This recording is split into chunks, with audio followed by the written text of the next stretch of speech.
All right, so we'll go ahead and get started. Welcome everyone to Navigating a Recession. This is a webinar that's being put on by the team at LynxConnect, which includes the Career Center, Experiential Learning Center, and our career partners across campus in the School of Public Affairs and Business Career Connections. So we're happy to have you here. What we will do is be presenting the material. If you have any questions at any time, feel free to use the chat feature. We will be monitoring that, and we will answer the question at that time if it fits within what we're talking about. Otherwise, we will go ahead and answer questions at the end. But feel free to use that chat function as much as possible. We will be monitoring that. So we'll start just with some introductions. My name is Sarah Trejak. I'm the Senior Director of Career Development for CU Denver. I've been with CU Denver for almost 7 years, been in career development and higher education for over 15.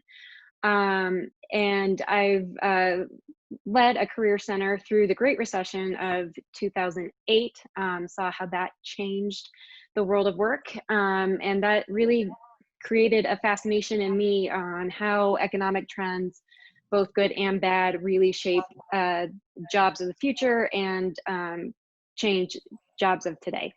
I'll hand it over to my colleague, Joan. Hi, everybody. My name is Joan Fishburn. I'm currently the Career Development and Alumni Affairs Specialist at the School of Public Affairs. I've been at CU Denver for a little over a year, but I've been working in career development in higher ed since 2010. I was out at the business school at the Boulder campus for 8 years, and then have moved over here to the Denver campus just last year. My professional background is a little different. I haven't been in this field forever. My professional background is really in marketing and communications. And I've worked across several different sectors, higher ed, I've been in the nonprofit world, and I worked very briefly in the tech sector. And really what I love about my job is just this kind of thing that we're doing today, is really helping students see the possibilities and make that successful transition from a higher ed into the career world. And without this wasn't planned, but I actually did execute a job search in 2008, just as most things were shutting down. So it was sort of, it wasn't by design, but more by necessity. But I have my own tales to tell of that time working in our last recession. So I'm going to talk a little bit about why we're here and why you're here and what we all hope to get out of the conversation we're going to have today. We understand that this is a frustrating, a scary, a confusing time for everybody who is looking for a job. Some people will find an easier time than others, and we understand that it's very, we're sort of in uncharted territory here. So we want to position this a little bit in relation to our last recession, looking at the data, what it means for us now, what it meant for us in 2008, 2009, and then really help you to position yourself to be a candidate to kind of navigate the reality that we're facing right now. So what can you do? What can you take control of to make your job search as successful as it can be and find the right position for yourself? And I think what we would both like to reiterate is that you're not alone. You have a lot of support here on campus, whether that is through the campus career services, the relationships that you've made with faculty and staff at whatever college you're in. And everybody here is heavily invested in helping you to be successful. So that's why we do what we do. And we are here for you now and moving forward. Great. So to start, we wanted to give you a little bit of background or some data on the last recession to give you some context for what we're experiencing right now. So in October 2009, unemployment peaked at 9%. That was the highest we had seen in quite some time. That was 4 million jobs that were lost in the job market. But when you think about the people who were graduating at that time, who were entering the labor market. We had the millennial generation, which was a much larger generation than Gen X, who was graduating at 1.5 million a year. So in order to fully recover and have unemployment rates back to what they were before the market crash, we really needed to create 7 million jobs in order to be considered in recovery. So we didn't hit that recovery until December 2017. It was a very long economic recovery for us. That was when unemployment rates returned to their pre-recession levels. The sectors we saw the most growth included just services in general, like human services, nonprofits, government, health services, finance, and insurance. And we did see growth in manufacturing as well, oil and gas, although that continues to be a volatile market. And we saw a lot of manufacturing actually replacing some jobs where AI was replacing, you know, a person who worked out of the manufacturing plant. So then we were doing great until this lovely statistic here. And this happened just last month, where the unemployment claims spiked significantly. And what the headlines say is, you know, the highest since the Great Depression. And that is true. But we'll get into this in a little bit, but it's different. So where we stand right now is the private sector lost 20.2 million jobs between March and April. That is the quickest loss we've seen since the market crashed in the Great Depression. We've seen over 30 million unemployment claims. The service sector alone has cut about half of those jobs. Hardest hit sectors were leisure and hospitality, construction, trade, transportation, utilities, and retail, with the exception of grocery stores and hardware stores, are still doing very well. So, so the question is really, who is hiring right now? And the reality is this. So we have some sectors listed here where there's hiring still going on, probably at a higher rate than some others. But the reality is, even in the worst of times, organizations still hire, right? They're hiring at some level, at some reduced level often, but they're replacing people who leave or replacing people who have been promoted, and they're still hiring for positions that are deemed essential. So, you know, we can look and see, you know, we have healthcare, obviously, especially in areas of public health, social assistance, so some government programs and some nonprofit programs that are providing that social support network that many people are relying on right now. Things in the tech sector, financial services is heavily hiring right now, and a lot of that is because they're really have moved online in the past few years more robustly than some of the other sectors. And then professional and business services. So there still are opportunities out there, and particularly in those sectors. But while some industries have had temporary hiring freezes, as we move forward in this situation, companies are going to become a little bit more comfortable in knowing what their future looks like, what reality they're facing. And so even so, some of those sectors that have had some hiring freezes, you may slowly begin to see them loosening up their hiring as we move forward over the next year or so. But you know, if you're looking for something right now, and you happen to be in one of these sectors, I think you're positioned really well. And we'll talk about ways to address other sectors where maybe the hiring is not quite so robust. So what does this mean for you? And what does this mean for everybody looking for a job right now? So we know that, you know, based on our experience from the last recession, you're competing against more people because we've had a lot of people laid off. Employers request more experience, and that could be just in the way that you are framing your experience, right? So you may be competing, I guess, for jobs of people who have more work experience.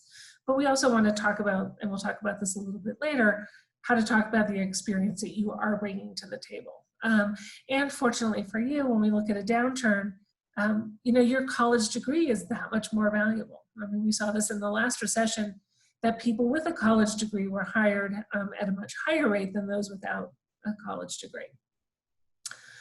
And then we can look at what's happened over the past few years as we had a lower unemployment rate. That is when the skills requirement, when your years of experience, your skills, hiring managers and recruiters can give a little bit more leeway with those because they need more people, right? Because there's fewer of you and more positions to be held.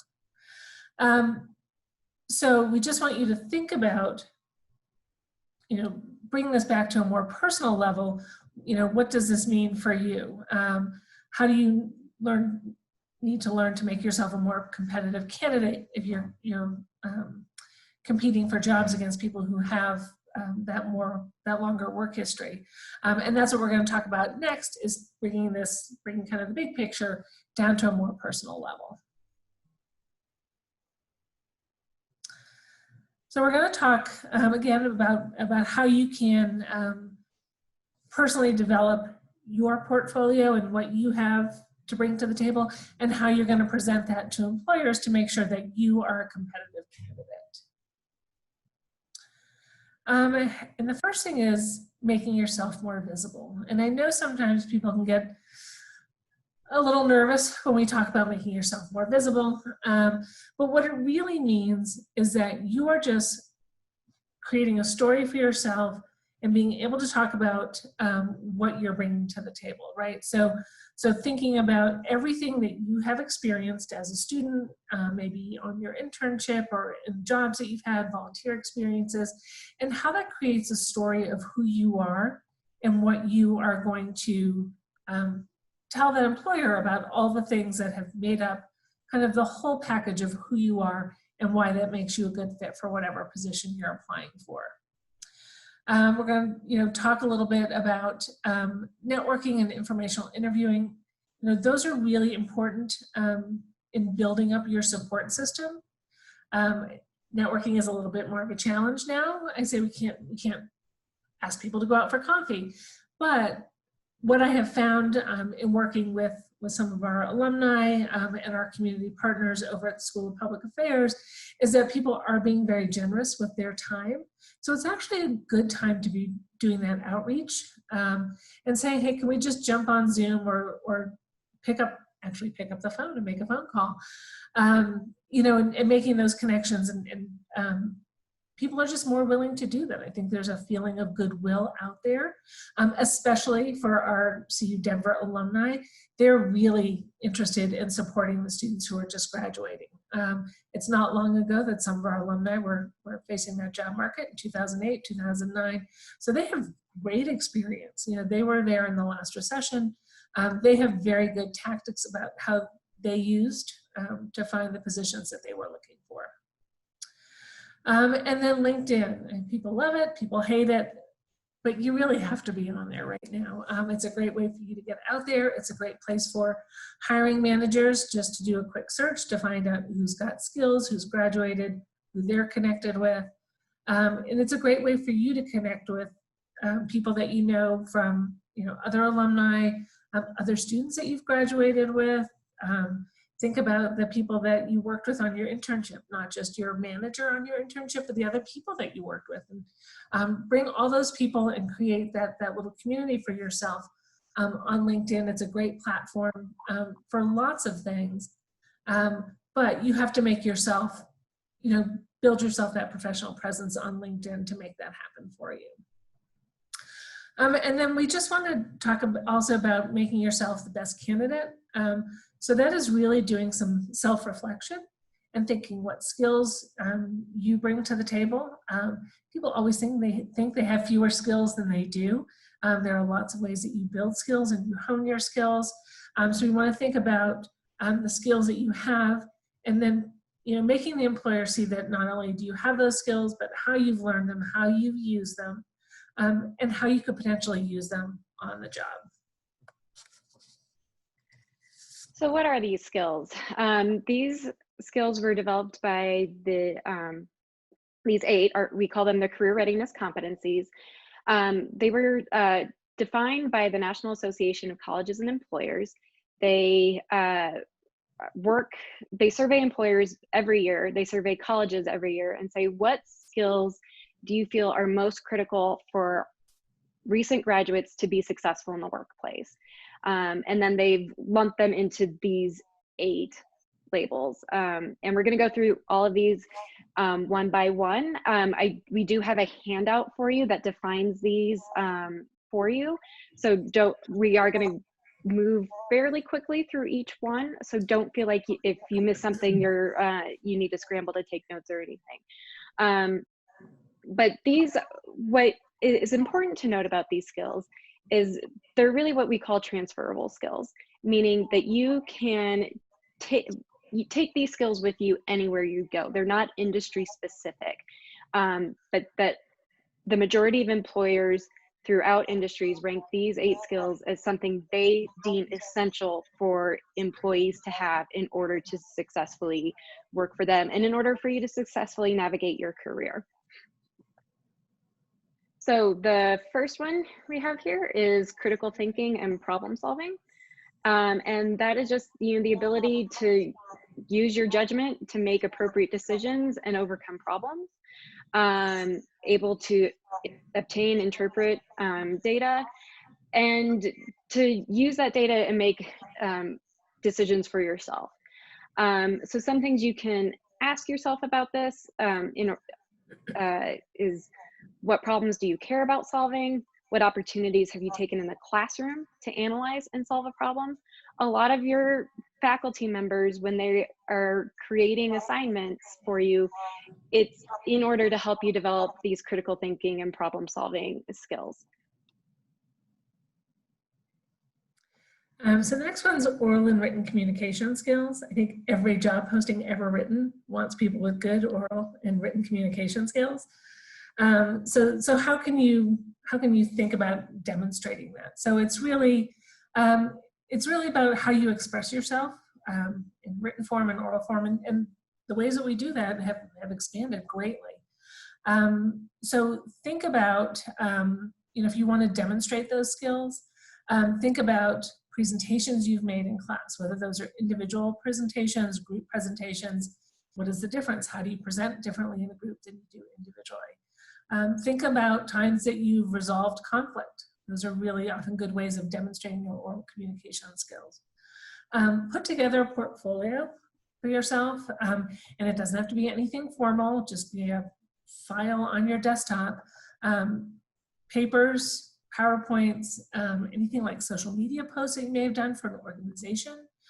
All of those are good, tangible evidence of your good written communication skills. If you want to do, depending on the sector you're going into or the jobs that you're looking for, that portfolio can serve a couple different purposes. If you actually need it, because you need to submit something in writing, you'll have them. So if you need to submit writing samples, but there are also they're good ways of going back when you've got a job interview and looking at the things that you've done and then being able to talk about those in the job interview. So if you just refresh yourself on a presentation that you did, so you're able to talk about how it went well, how it didn't go well, how you might have done it differently. And so think about in all these areas, what is the goal that you're trying to achieve with your communication skills, and be able to talk about what the goal is, what you did to reach that goal, and how your communication helped you achieve that goal. And then teamwork and collaboration. So yes, there is a purpose to all those team projects that you've done while you were a student. I know students love to hate group projects for lots of different reasons. But someone once told me that out in the real world, you never work alone, right? You're always part of a group. So learning how to work and collaborate with multiple people is a really great experience to have. You especially want to be able to talk about how you worked in situations where you have a diversity of backgrounds, a diversity of thought, how you negotiate and manage conflict. Those are all really ways that in the interview process, a hiring manager or an HR person can kind of tease out how well you are at teamwork and collaboration. So think about, in this one, again, think about class projects. Think about student organizations that you may have belonged to, volunteer roles that you've had. Think about your internships. Anywhere that you've had to work in that team situation, think about and reflect on those situations so that you have them ready to talk about when you get into that interview. Think about times when your teamwork went really well. And think about why it worked. Think about what it is about the individuals, the way you work together, how you navigated differences to make that team work really well. And then think about also times when you've had teamwork challenges. So, reflect on what the issues, what those challenges were, and how you as a member of that group work to resolve the conflict and the challenge and be able to move the team forward. Right, the next one is digital technology. And this is not any specific technology in particular. It's not knowing how to code or speak a particular coding language, but this is the ability to learn a new technology and use it to complete your goals. So an example I give is at the Career Center, our front desk staff they're experts in Handshake. And but unless they go to another career center, that knowledge of Handshake stays with us. It doesn't do them any good anywhere else. But their ability to become an expert in an online platform and serve as our help desk and help students navigate this online platform, that goes with them. Their ability to learn a new technology and adapt to it is really a desirable skill for a lot of employers. And when I've met with a couple employers from a couple different sectors, they say, oh, I want your students to know this, C++, and but another employer will say, well, I need them to know this. And really, if you as a student or an alum can sell, not that you know that particular language, but that you have the ability to learn a new technology rapidly, that's a desired skill for an employer. And the next one's leadership. Someone who's able to lead others, leverage strengths in others, recognize strengths in others, and use those to achieve a goal, to coach others on how to perform better, how to develop their own skills, how to assess and manage emotions in others, and use empathy to help motivate folks. And there's not always a natural time in people's resumes where they say, oh, I was a leader of a student org, but maybe going back to that group project, did you take a lead on that group project? Were you a student employee who suddenly was overseeing others? Did you have any sort of leadership role in a volunteer organization, in a political organization? There's lots of ways that you can develop leadership skills without having the official president of this student organization. And there's lots of ways that you can show that through classwork or through things that you're doing outside the classroom. So think about what kind of environments get you eager to step up, to take charge, to lead, would get you really excited. And then where do you have those skills already? Being able to come up with examples of this for employers will be crucial for the interview process. And it's also great to demonstrate on a resume. It'll make you really marketable as a candidate if you can show that you lead, and also at times know when to let others lead too. That's also a part of leadership.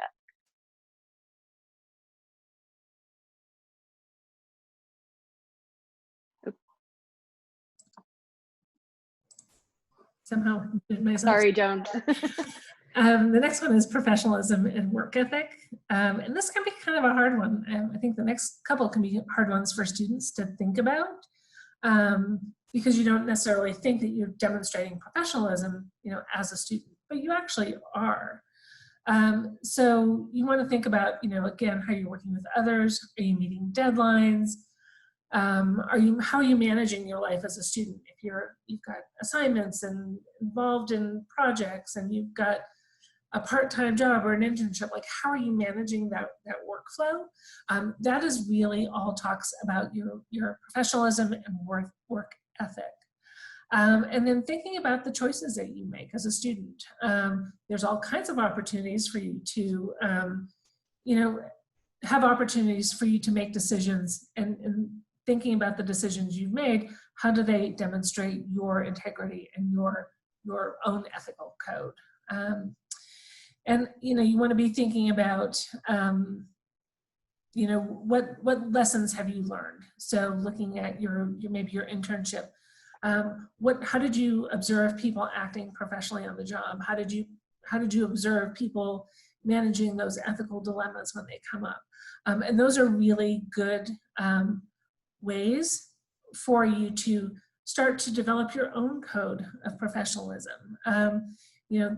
Thinking about how when a typical interview question is, tell me about a time when you made a mistake and how did you fix it? So thinking about how your own definition of professionalism, your own work ethic, helped you navigate those situations where maybe something went wrong, you had to recover, and you learned a lesson from it. So being able to talk about that can tell an employer a lot about your own, your ability to learn from your mistakes and your own ethical code. And I would just be aware that depending on the sector that you're looking at, there can be nuanced differences in how people define professional behavior on the job. So think about maybe a tech startup and how professionalism might look in that sector versus like the oil and gas industry, which is a little bit more conservative, I would say, and old school. So knowing that the sector that you want to go in and thinking about what does professional behavior look like in the sector that I'm looking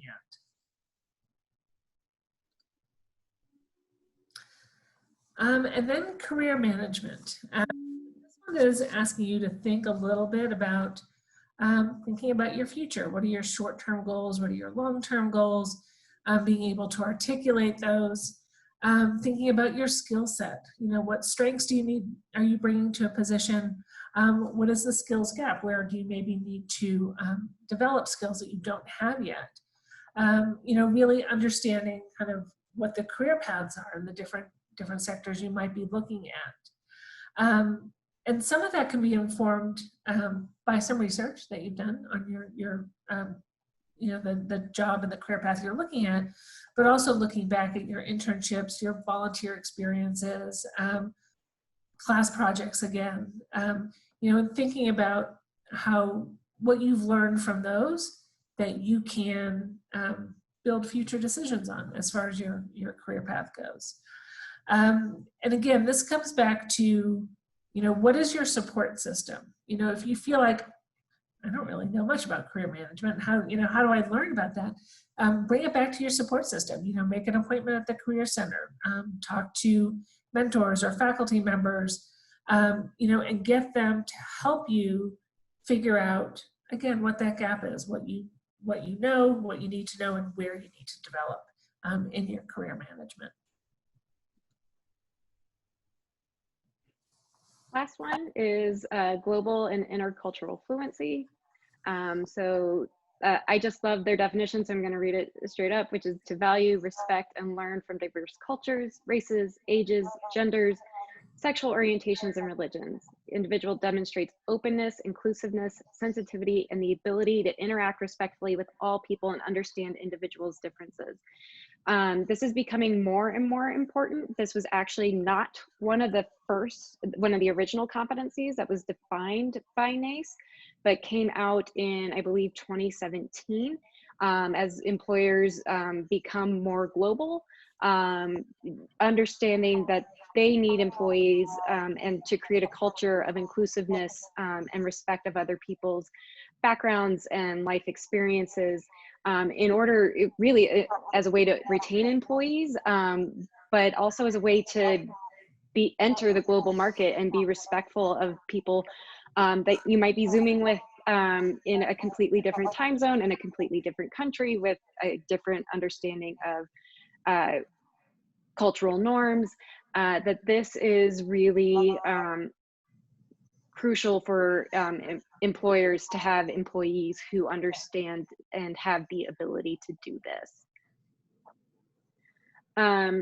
So what it comes down to beyond those career competencies is that you really have to have experience, and you have to sell the experience that you do have. So we would, a lot of employers report wanting to have at least recent grads with at least 2 internship experiences.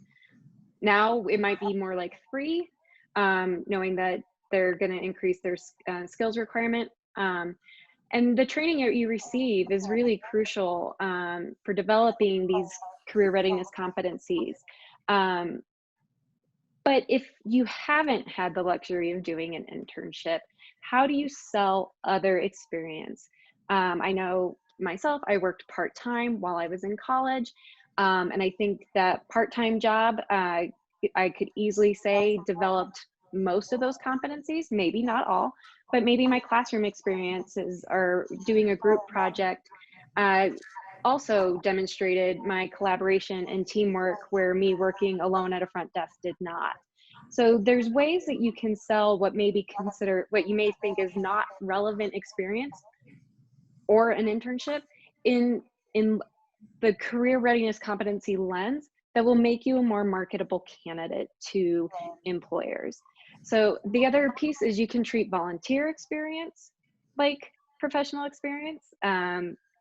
Any sort of organization that you volunteer your time with, or you know, if you're a member of a political or affiliation and you're demonstrating teamwork, anything outside the classroom that you're doing can really help develop these career readiness competencies. Another great one is study abroad. If you had the opportunity to study abroad, that, yeah, I would say that definitely develops your intercultural competencies, but also being able to communicate with others. So there's a lot of different ways beyond an internship. An internship is great because it looks like relevant experience, but you can make other experiences look relevant if you describe them in terms of the career readiness competencies. So another example for me, I worked part-time at Chili's in the summer when I was in college. And, you know, thinking about entering, trying to go into a full-time professional position with my experience being working at Chili's. Well, yeah, I can say I served customers, or I could say something along the lines of listened to customers and understood their needs and made sure to deliver excellent customer service, instead of just saying waited tables. And that is showing that I can communicate with people, that I can understand their needs, that I have empathy, and that I'm using some critical thinking as well. If I'm working with someone who maybe is a little grumpy and I need to decipher what their needs are. So I can describe that experience at Chili's in the lens of the career readiness competencies, and then it looks relevant to an employer. So we're going to go through this very quickly. When you're looking at other experiences, your jobs, your internships, your volunteer work, these are some great outcomes that we wish for you. But if you are able to say, my job has helped me to inform opinions and solve problems, my job has helped me to improve how I communicate with others, or I can work within a team structure and negotiate and manage conflict. If you can say any of these things, you're making yourself a marketable candidate. So say these in an interview, describe them in a resume, and that will be one of your great keys to success in navigating this kind of uncertain job market right now. So what that means is this is a framework called a T-shaped professional, and we'll just touch on it very briefly. But your degree provides you the depth of experience, the depth of knowledge. You have content knowledge in a particular area. You are an expert in this area. But the career readiness competencies provide you the breadth of knowledge and skill development to be successful in the workforce. We know that there's no such thing as a ladder career now where you move up the next rung of the ladder, but careers are much more like lattice, where you're going to navigate several careers, several different jobs in different industries. But you're going to have this content knowledge that helps you, but it's the career readiness competencies that make you marketable and make it easy to navigate across industries, especially in a time like this. You may not be thinking of entering a particular industry, but if they have openings, that might be where you start, and the career readiness competencies are what help you look marketable in that industry.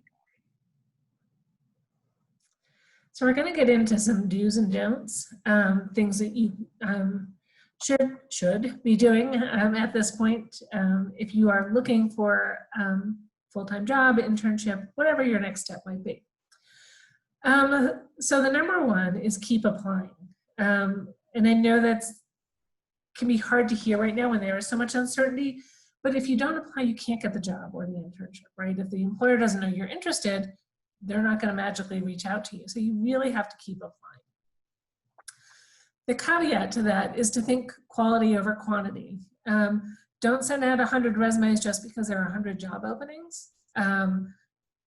Really think about what it is that you want and take the time to tailor your materials to the positions that are out there that you're really interested in. So make sure that your resume, your cover letter are well suited to the position that you're applying for, which really means that you really have to take some time and actually read the job description. It's amazing.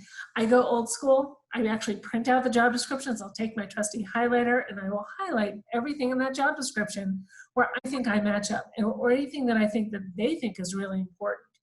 And oftentimes that's not in that bulleted list at the bottom. It might be in paragraph form about what your day-to-day looks like. Really take the time to evaluate that job description and then compare it. Does my resume, if I were hiring, does my resume show that I know how to do all these things in the job description, or many of these things in the job description? It doesn't have to be 100%, but really take the time to make sure that your materials make it easy for the recruiter or the hiring manager to move you from the tall stack to the short stack in order to bring you in. And to do that, you want to be focused, really be able to articulate your skills. And this is where you can go back through your courses, look at your syllabi, make sure that you're really reflecting on your resume the things that, your faculty, were supposed to get across in their class. So thinking about the team projects, thinking about the content knowledge. So actually looking through your syllabi can help you really articulate the skills that you have and make sure those are showing up in your resume and in your cover letter. I would also say, and this is an important one in these times, be flexible. If you've just graduated, your plan has probably been to find that full-time job. That may be trickier depending on what sector you're looking at. Think about fellowships, think about putting together some part-time jobs, think about that post-grad internship. I would be open to all of those things. I know it's not ideal for you, but sometimes some of those shorter term experiences can help bridge the gap between a time when hiring is a little bit slow and give you some skills and still allow you to grow professionally until things loosen up a little bit. Digital presence is critical. So think about LinkedIn and think about building your profile on LinkedIn, but also take a critical eye at your other digital presence. And I'm sure you've heard this a million times, but check your Twitter feed, check your Facebook, check your Instagram, check whatever else it is that you're using these days, and make sure there's nothing that will raise a red flag for anybody. We've had that before, not here, but when I worked out at Boulder, we had someone who was offered a really great internship, a highly competitive internship for the summer. The employer looked through their Twitter feed. That offer was rescinded pretty quickly. So people do look at those, and it's pretty easy to find these days. So just take a critical look at it. It is all part of who you are. And then think about building skills. And this is another good way if you look at job descriptions and look at what you're bringing to the table, what is that gap? So try to evaluate. And sometimes you can do that just through looking at, doing a little LinkedIn checking on, people who have the job that you want to have. What skills are they identifying? What things are they identifying on the jobs that they're doing? And then if you don't have those skills, find a way to build them. You have access to LinkedIn Learning. That is a great way to build skills. And I would really suggest doing that. If you, if you've identified a skill that you don't have, you can say that you're learning it on your resume. So you can say you're developing competency and you're developing skills in. So you don't have to know a software package 100%, but just the fact that you're learning it, you're taking some initiative to teach yourself. That can go a long way in showing an employer that you have that work ethic to make you a successful candidate and successful on the job. And Joan, I just want to add the point you made yesterday when we were talking about this of you're hearing employers asking, well, what were you doing during the pandemic when everybody was working from home? And saying, oh, I was taking LinkedIn Learning courses on X, Y, or Z is a really impressive way to show, one, that you're developing a skill, but two, that you're also motivated. Whereas other people might have been just doing Netflix. You can say, no, I was actually taking self-paced courses on how to manage change in uncertain times. And that's going to be really impressive as a candidate. Yeah. Also goes back to that time management competency, Correct. It does.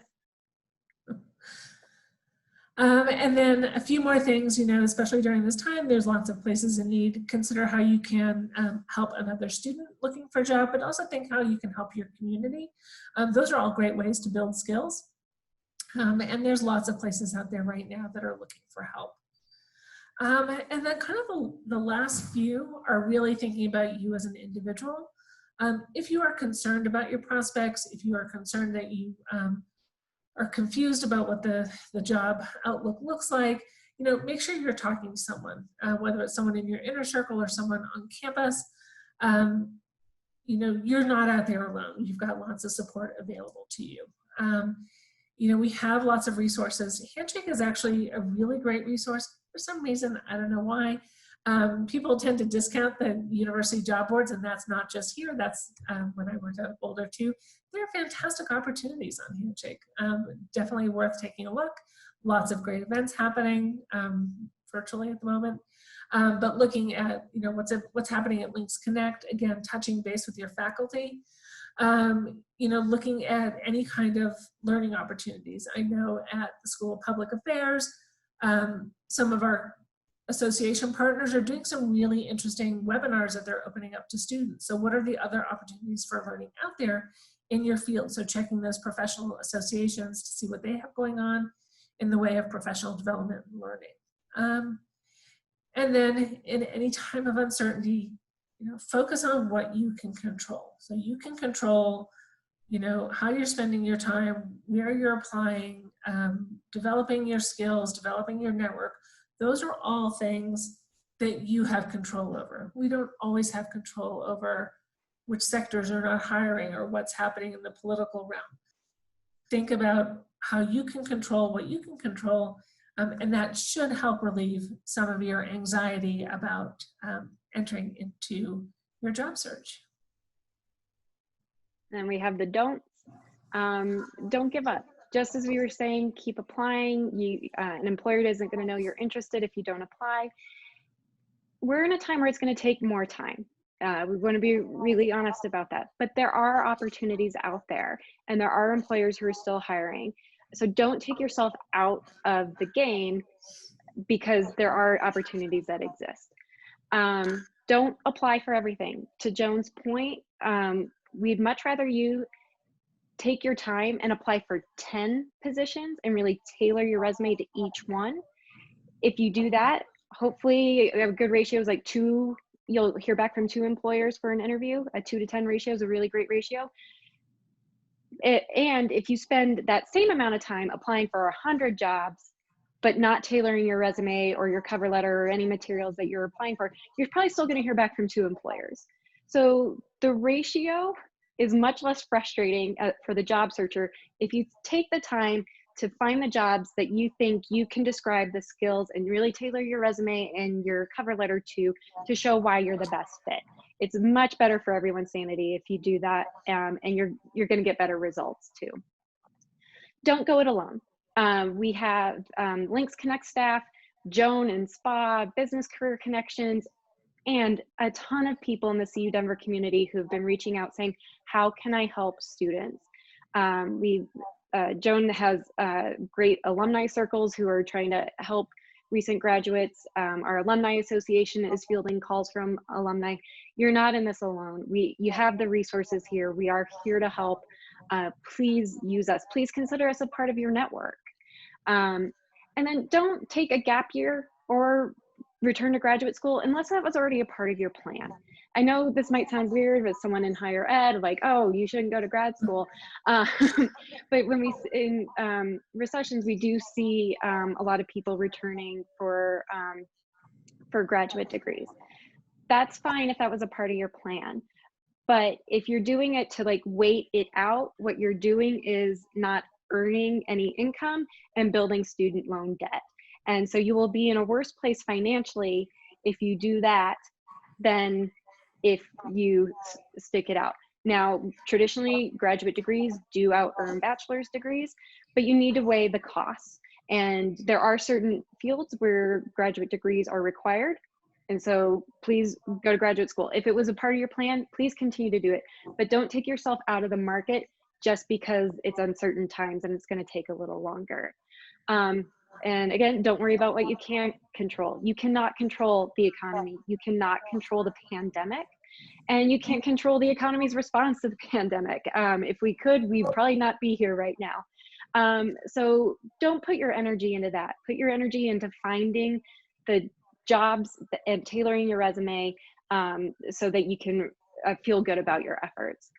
And then lastly, don't compare this to the Great Depression or the Great Recession. It's been, we see it in the media, highest number of unemployment claims since the Great Depression. That's true. What's different is both the Great Depression and the Great Recession happened because of bad financial policies. And this is not a financial policy situation. This is a pandemic. The last pandemic we had was the 1918 Spanish flu. And that took about 1.5 years to recover, the economy to recover from. That's what a lot of predictions are.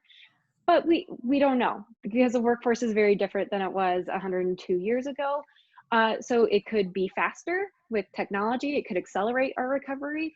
Once there's a vaccine, people might feel way more comfortable traveling and going to hotels. So it might turn around very quickly. There's a lot that we don't know, and it really is day by day. But it's unfair to you to compare this to the Great Depression, where we're going to have 24% unemployment and people are going to be standing in line for bread. That's not what we're seeing. What we're seeing is technology has really helped people work remotely. You can interview remotely, you can apply online. And so I think that the recovery is going to be much faster than the Depression or the Recession. That was an 8-year recovery. So with that, we'll open it up to any questions. You can either unmute or enter the chat.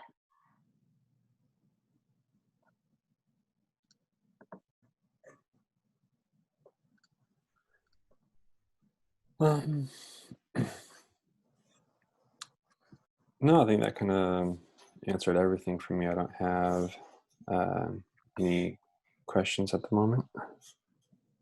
Okay. Yeah, great. Thank you again for putting together this presentation and for sharing with us today. Yeah, you're welcome. I have been recording this. It will go on our virtual toolkit that is on the Career Center webpage, along with the handout that I mentioned, but I will be emailing all of you the handout. It has the career readiness competencies on it, along with the list of do's and don'ts. But if there's anything that comes up, Joan and I are both in the directory. My information is on the Career Center contact page. We're not hard to find, so please consider us a part of your network and use us as you navigate this. Awesome. All right. With that, I will wish you all well. I hope you're healthy, and I hope this at least provides some level of comfort for you. And again, know that we are here, and we're happy to be a part of this for you.